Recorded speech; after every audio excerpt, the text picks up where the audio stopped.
Como se mencionó en la sesión inaugural, el propósito general de este seminario consiste básicamente quizá en tener conocimiento sobre tres cosas. La primera, bueno, ¿cuál es la información que se tiene? La segunda, ¿cuál es la información que utilizamos y que conocemos?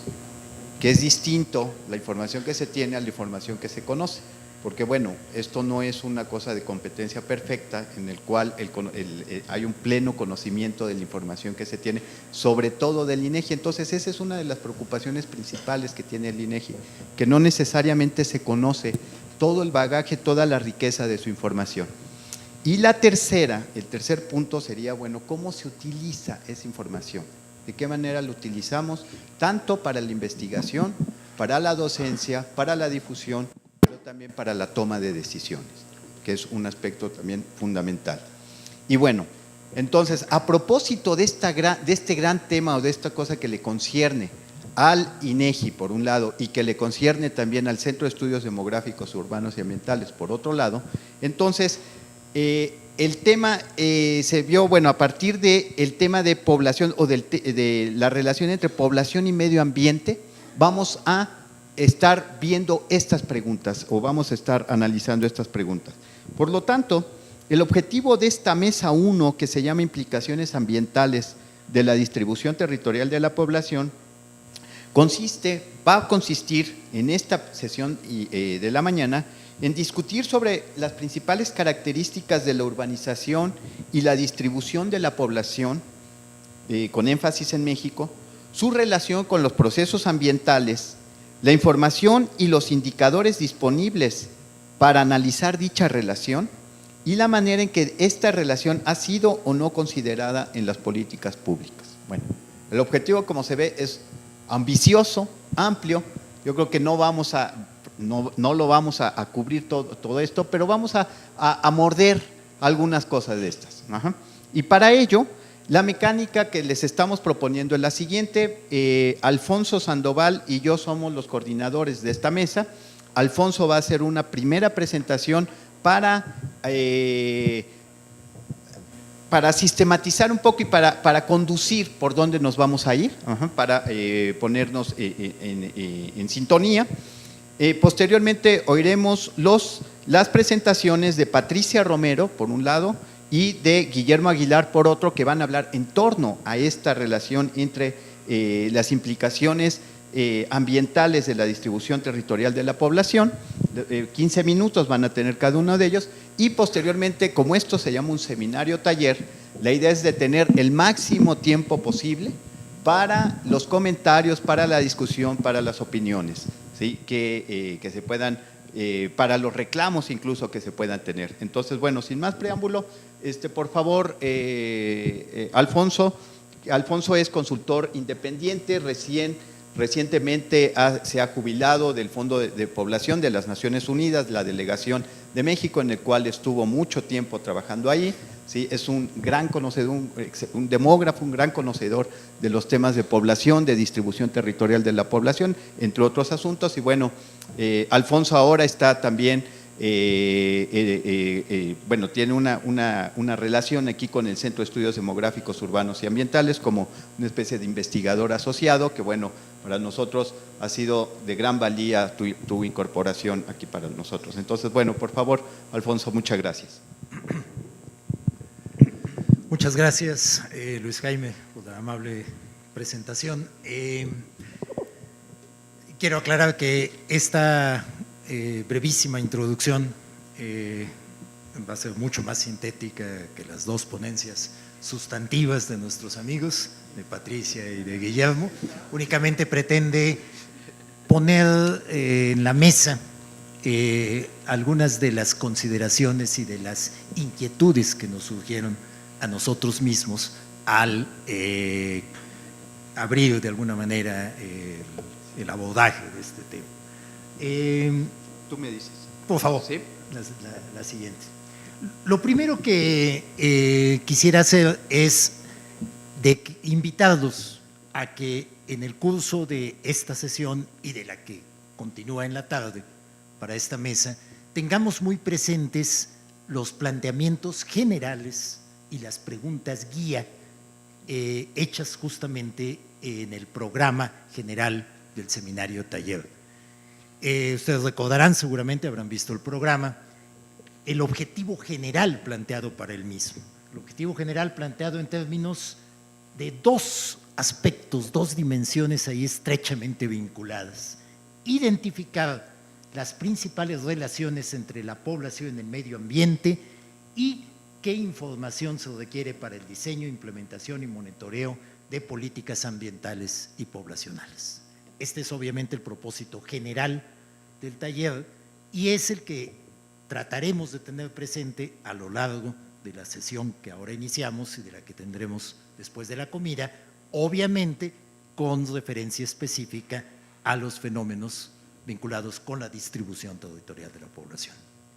Pero también en el programa general se plantearon 4 preguntas eje. ¿Qué procesos de cambio demográfico se consideran relevantes para el medio ambiente? ¿De qué manera se considera que los cambios o las políticas ambientales inciden sobre la dinámica poblacional? Y de la información que se produce en el país, ¿cuál es útil para comprender dichos procesos? Finalmente, ¿cuáles serían las prioridades y vacíos de información socioambiental en el corto y en el largo plazo? Lo que también se previó fue que esta primera sesión de los talleres, la que estamos ahora iniciando, se pudiera enfocar preponderantemente hacia las 2 primeras preguntas, hacia las preguntas A y B, que son las que tienen que ver más con la interacción de los fenómenos y con la consideración de los mismos en las políticas. Y la tercera y la cuarta, las preguntas C y D, se abordarán preferentemente en la sesión de la tarde, que son las que tienen que ver mucho más directamente con las necesidades, con las propuestas, los vacíos en materia de información sociodemográfica y ambiental. Sin embargo, sabemos que no podemos ser absolutamente tajantes en ese sentido y que seguramente algunas de las preguntas, algunos de los aspectos vinculados con las preguntas C y D pues van a estar surgiendo desde ahora y viceversa, se estarán retomando algunas de las A y B por la tarde. Pero en términos generales, esa es la orientación, la recomendación general que se le dio justamente, que se nos dio a los moderadores de los talleres. Ahora sí, la siguiente, por favor. Ahora bien, lo que pretendemos en esta breve introducción es tratar de particularizar un poco o de abrir un poco más las preguntas, las cuestiones relativas a todo el taller, las que expusimos hace un momento, al tema particular de esta mesa, que es justamente la distribución territorial de la población y deliberadamente le puse comillas, sus implicaciones ambientales. Eso de entrada es muy ambicioso, muy amplio, por varias razones. Una de ellas, bueno, estamos aquí entre conocedores del tema y no es necesario reiterarlo, pero hago rápida referencia a ello, tiene que ver con la amplitud y la complejidad misma del fenómeno de la distribución territorial de la población.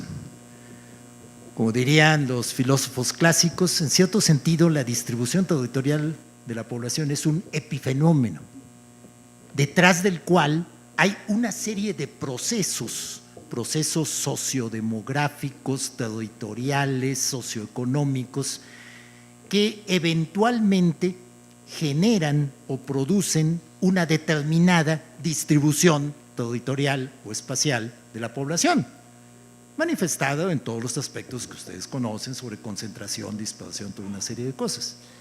Esto quiere decir que al hablar de esa distribución espacial de la población, necesariamente tenemos que referirnos a esos procesos, y esos procesos son diversos, complejos, muchas veces difíciles inclusive de acotar. Apunto ahí únicamente algunos de ellos, por supuesto, hay muchos otros. Está lo que es la manifestación misma en términos de concentración y dispersión de la población en sus distintos niveles.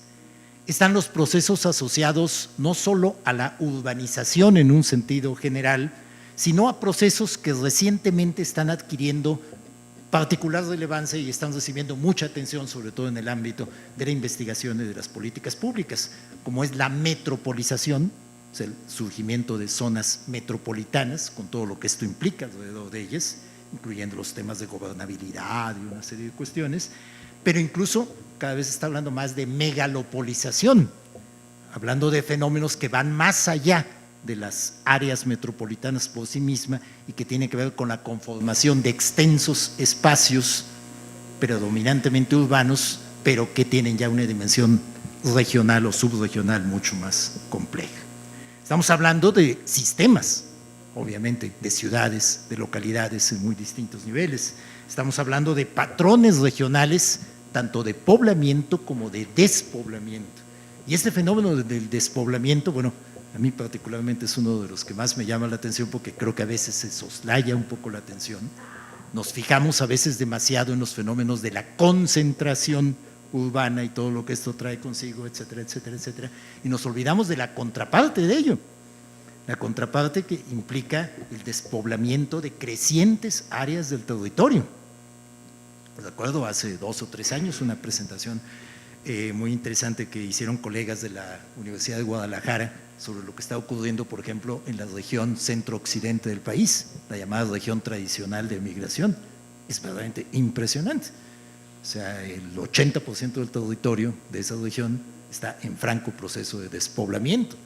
Lo mismo vimos hoy en la mañana en los mapas que nos presentó Brian sobre Brasil. Es muy notorio. ¿Qué pasa? ¿Qué se prevé con Brasil? Y no solo con Brasil, con muchos otros países. Ustedes recordarán. En fin, estamos hablando de procesos de ordenamiento, lo que quiera que eso signifique. El concepto de ordenamiento es distinto. No es descriptivo, es más normativo, tiene que ver ya mucho con escenarios de política, escenarios deseables. Se habla de ordenamiento territorial, de ordenamiento urbano, algunos hablan hasta de ordenamiento ambiental, que es todavía más difuso. Y obviamente detrás de todo esto está la dinámica demográfica en todas sus dimensiones, pero particularmente una dimensión de la dinámica demográfica que, sin ser estrictamente distribución territorial, incide muy fuertemente en ella, que es la movilidad espacial de la población en todas sus formas, no solo en las migraciones propiamente dichas, tanto al interior como al exterior de los países y de los territorios, o sea, en la medida que migración implica cambio de residencia, sino también en nuevas y crecientes formas de movilidad cotidiana, periódica, estacional, etcétera, etcétera. Bueno, y seguramente muchos más procesos que están detrás de, al lado de, fuertemente imbricados con la distribución territorial de la población. Bueno, pero las dificultades no paran ahí. O sea, pretendemos hablar de las relaciones de todo eso con el medio ambiente. Y las relaciones de todo eso con el medio ambiente es obviamente una cuestión mucho más compleja. Hablamos ya en la mañana de uno de esos ángulos de relación, la que tiene que ver con el cambio climático, pero obviamente no es el único. El cambio climático es un fenómeno de creciente relevancia, absolutamente indiscutible, pero hay muchos otros temas de vinculación ambiental, algunos de ellos relacionados directamente, otros no tanto, con el cambio climático. Y bueno, aquí obviamente el desafío desde el punto de vista conceptual, metodológico, es muy grande en este sentido. A veces se cae en simplificaciones un tanto mecánicas, sean simplificaciones muy directas de causas y consecuencias, o a veces de negar toda relación, dada la dificultad para entenderlas, en fin, todo un ámbito. La siguiente, por favor. Bueno, como un pequeño ejercicio heurístico, tratamos de poner, bueno, estas preguntas generales que mencionamos al principio, las ABCD, ¿en qué se pueden traducir ya como preguntas más específicas para la distribución territorial de la población y sus relaciones con el medio ambiente? Sobre las preguntas A y B, que supuestamente serían las que predominantemente estaríamos enfocándonos en esta primera parte, Anoto aquí algunas de las posibles derivaciones o particularizaciones de esas preguntas. ¿Qué relevancia ambiental tendrían los procesos asociados a la distribución espacial de la población? Utilizo el término relevancia ambiental de una manera deliberadamente vaga y abierta. Estamos hablando posiblemente de relaciones de determinación, de codeterminación, relaciones de condicionamiento, relaciones de asociación no necesariamente causal, pero sí paralela, etcétera, etcétera. Estamos en condiciones de identificar procesos, factores, tendencias resultantes en esa interacción, por lo menos para el caso de México. Contamos con el conocimiento, no solo información, conocimiento suficiente acerca de estas interacciones. ¿Cuáles serían algunas de las prioridades para la investigación en este campo? ¿En qué medida se toman en cuenta estos aspectos en el diseño e implementación de las políticas?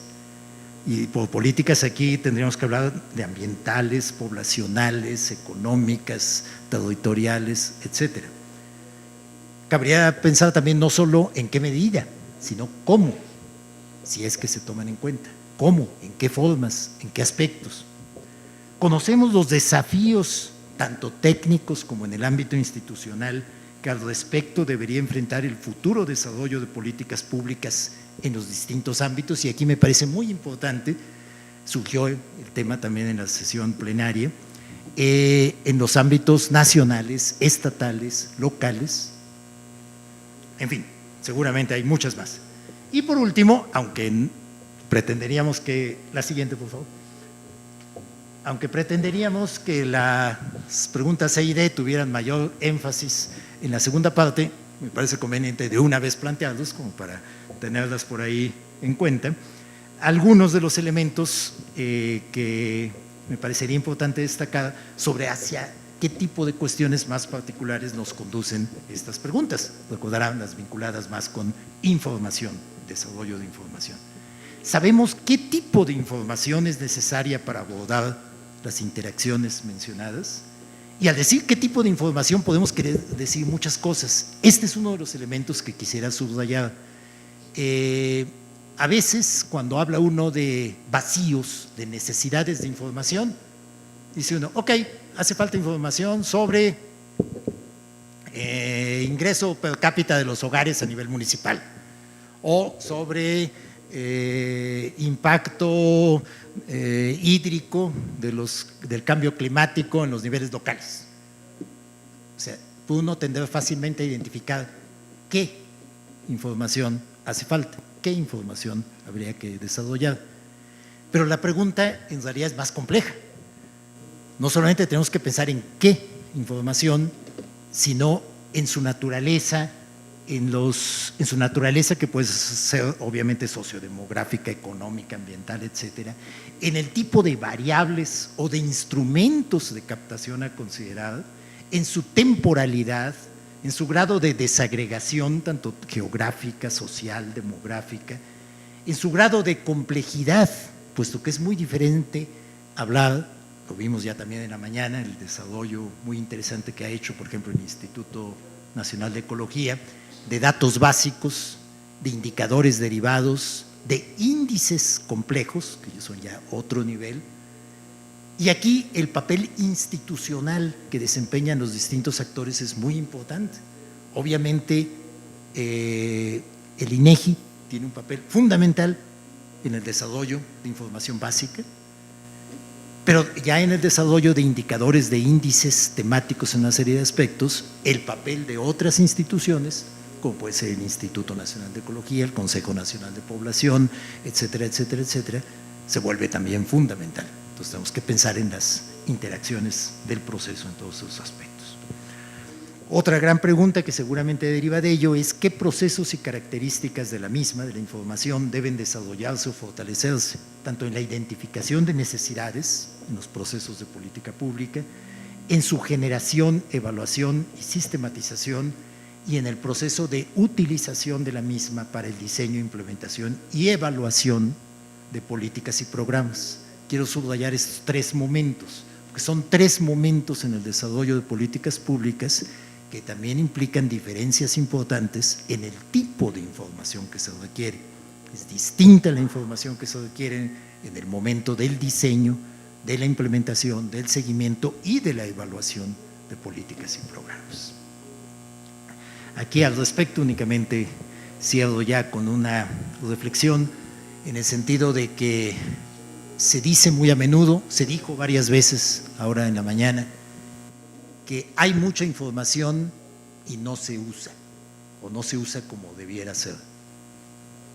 Creo que eso es absolutamente cierto, eso lo hemos dicho muchísimas veces los que estamos en estas cosas, pero pocas veces creo que hacemos una reflexión sistemática sobre por qué no se usa, cuáles son las causas, los factores, los condicionantes que llevan a que no se use como debiera la amplísima información existente. Y digo amplísima porque efectivamente, se los digo habiendo sido, como mencionó Jaime, habiendo sido muchos años funcionario de Naciones Unidas, creo que podemos decir México es uno de los países que tiene información más rica, no solo en estos temas, también en otros, por supuesto. Y efectivamente, la nota característica es que una alta proporción de esa información no se usa adecuadamente o no se usa a secas, sea para investigación o más todavía para el proceso de políticas públicas. ¿Pero por qué? Yo estoy convencido de que no se trata solo por desconocimiento, que hay otros factores, factores institucionales, factores técnicos, factores hasta jurídicos, que tienen que ver con a veces falta de definición de competencias y de atribuciones, que llevan a que no se aproveche suficientemente la información existente. Bien, para no quitar más tiempo a la parte sustantiva, creo que ya saludamos, creo que es la siguiente ya, ¿verdad? Creo que sí, esto. Ya. Muchas gracias.